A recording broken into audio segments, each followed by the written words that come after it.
মা শেখ হাসিনার প্রধানমন্ত্রিত্ব হারানোর পর একে একে সব হারাতে বসেছে মেয়ে সাইমা ওয়াজেদ পুতুল। এরই ধারাবাহিকতায় দুদকের মামলায় WHO এর শীর্ষ পদ থেকেও সরে দাঁড়াতে হলো সাইমা ওয়াজেদ পুতুলকে।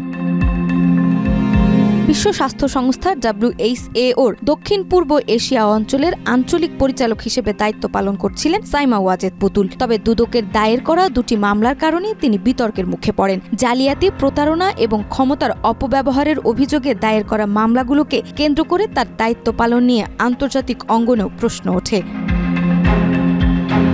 বিশ্ব স্বাস্থ্য সংস্থার মহাপরিচালক ডক্টর তেদ্রোস আধানম ঘেব্রেয়েসাস 11 জানুয়ারি এক অভ্যন্তরীণ ইমেইলের মাধ্যমে জানান, সাইমা ওয়াজেদ পুতুলকে অনির্দিষ্টকালের জন্য বাধ্যতামূলক ছুটিতে পাঠানো হয়েছে। তার স্থলাভিষিক্ত হিসেবে দায়িত্ব পালন করবেন WHO সহকারী মহাপরিচালক ডক্টর ক্যাথরিন বোহেম।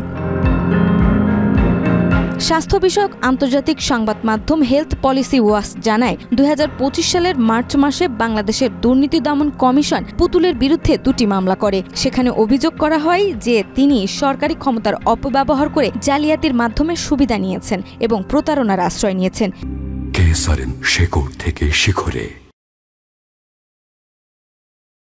এসব অভিযোগ বিশ্ব স্বাস্থ্য সংস্থাকে এই কঠোর পদক্ষেপ নিতে বাধ্য করে।